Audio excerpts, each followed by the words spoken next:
Barnett with the Lynnwood Police Department. I investigate persons crimes, but more specifically, I handle most of our sexual assaults and crimes against children. My name is Tiffany Cruzy, and I am the Victim Services Coordinator for the Lynnwood Police Department.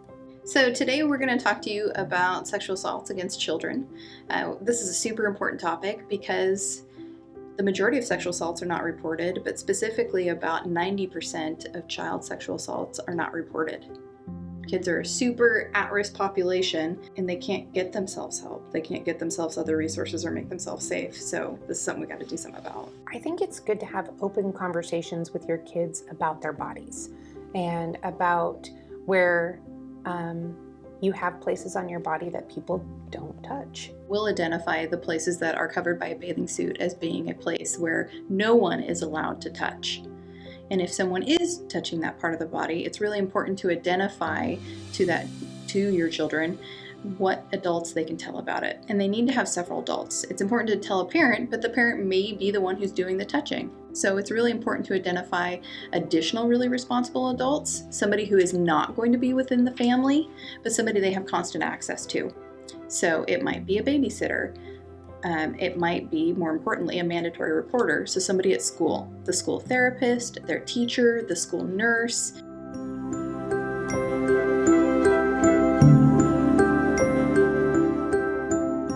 They know that the information, when they disclose, has the potential to tear a family apart. They know that the suspect may be a major financial contributor into the home, and the family can't survive without them.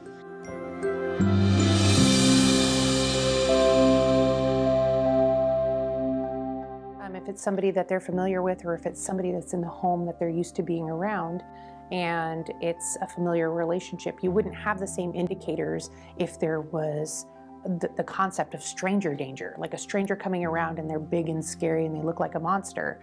This is somebody that you know and you love, that cares for you, provides you food, tucks you in at night, and then something else happens. The depth of understanding that what's happening is wrong, that it's criminal, isn't there for the kid at all. And you can't expect a kid, even though you may say your child knows the difference between right and wrong, this is a much bigger, complex notion that even adults struggle with when it comes to sex assault.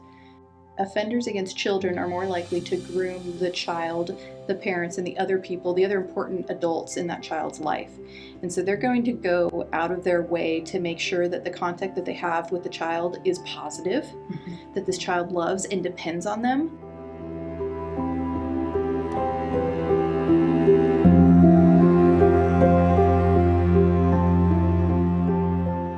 One of the ways in which we can help educate our kids, I think, is talking about exposure to those types of things. If you have a friend or a family member that exposes you to these things, those don't fall within our family values. And I think bringing it back to a familial value issue is really, really important. Our family values say that we don't touch each other where our bathing suits cover. One of the most important safety and prevention tools we can use is to have children and families understand their own bodies and use proper body names for their parts. And I think historically we have all thought about the private area being only one area of our body.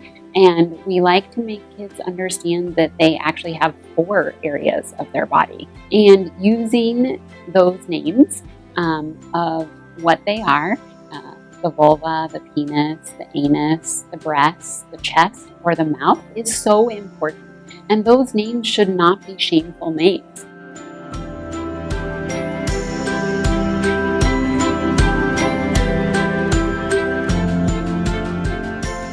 You've told your child, if any of these behaviors occur, that you need to tell me. Now you have to do your part and make sure that you don't get mad or upset or include a punishment if the child tells you about these behaviors, because that's another significant piece of why they're apprehensive to disclose what's happened.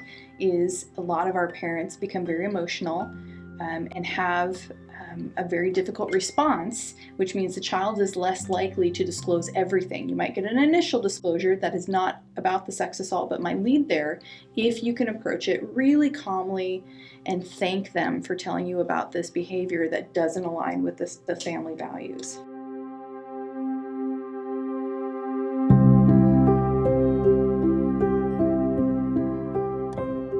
So my job is to interview kids about things that might have happened. And a forensic interview is a different kind of conversation than a conversation that a parent might have with a child.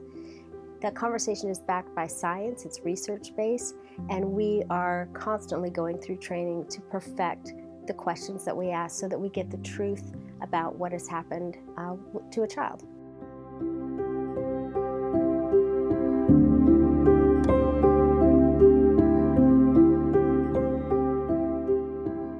Absolutely, it can be influential if they know that a parent is watching, especially if they feel like that there's some consequence. So if they feel embarrassed, or if they feel like there might be repercussions, or they feel loyalty toward the alleged offender, it's really important that that conversation happen where just the interviewer and the child are having the conversation, and the observers are just the detective and the social worker, and sometimes a prosecuting attorney if it's called for. We're not here to get them to say something happened. We're not here to get them to say something didn't happen. We're just here to ask open-ended questions to find out what actually did happen.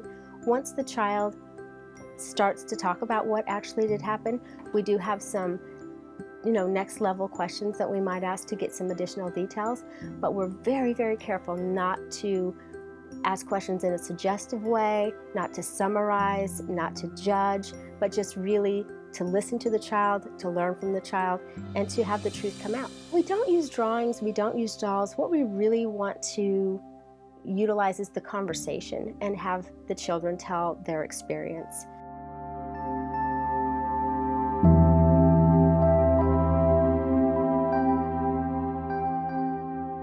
I think sometimes what the expectation is that the child is traumatized all day, every day, and that they're upset and crying and, have all of that happening all the time.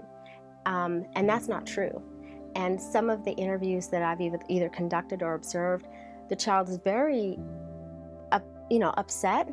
They're potentially, crying when they're telling it.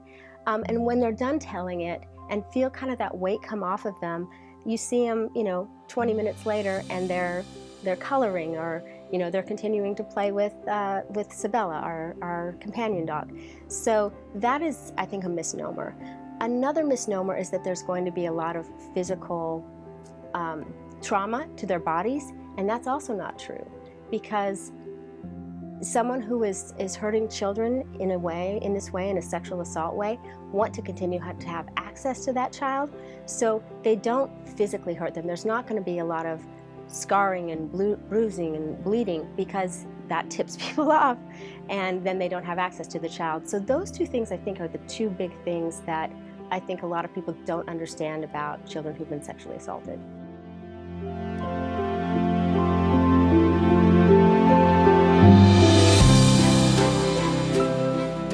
It should be like a normal well-child exam, except that we look at kids' genitalia a little more closely than most family practice doctors do.